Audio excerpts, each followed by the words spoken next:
Saya mau mengajukan pertanyaan, Pak. Dalam kitab Kejadian 8 ayat 21 yang berbunyi, ketika Tuhan mencium persembahan yang harum itu, berfirmanlah Tuhan dalam hatinya, aku tak akan mengutuk bumi ini lagi karena manusia, sekalipun yang ditimbulkan hatinya adalah jahat dari sejak kecilnya. Dan aku takkan membinasakan lagi segala yang hidup seperti yang telah kulakukan.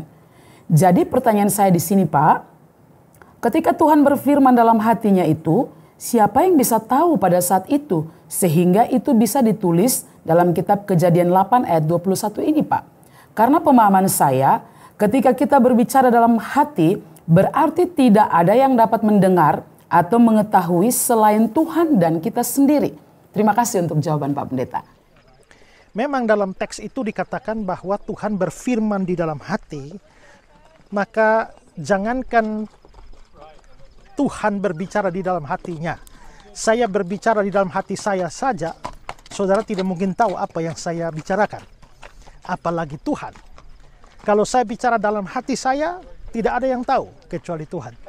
Kalau Tuhan yang berbicara di dalam hatinya dia sendiri, lalu siapa yang bisa tahu? Sehingga tercatat dalam Kejadian 8 ayat 21 ini.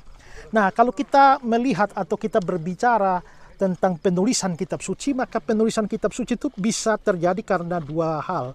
Bisa sesuatu yang terjadi secara kodrati, secara alamiah, hasil penelitian atau hasil penelusuran. Misalnya yang terjadi dalam Injil Lukas, di mana Lukas itu dalam mencatat Injilnya dia mengadakan semacam check and recheck. Dia mewawancara sejumlah orang. Saudara bisa baca itu dalam Lukas 1 ayat 1 sampai 4. Tetapi ada peristiwa-peristiwa di dalam Alkitab yang sifatnya adalah adikodrati, supranatural. Dan itu hanya bisa terjadi kalau Tuhan mewahyukannya. Hal lain misalnya dalam cerita tentang kejatuhan manusia atau penciptaan dunia ini. Siapa yang menulis kitab Kejadian? Yang menulis kitab Kejadian itu adalah Musa. Nah, sedangkan Musa itu hidup di kemudian hari. Pada Tuhan, saat Tuhan menciptakan alam semesta ini, langit dan bumi juga, Musa belum ada. Peristiwa kejatuhan manusia di dalam Taman Eden juga, Musa tidak ada di sana. Lalu dari mana Musa bisa tahu hal itu? Nah, semua ini pasti karena wahyu Tuhan. Tuhan menyatakannya secara langsung kepada Musa.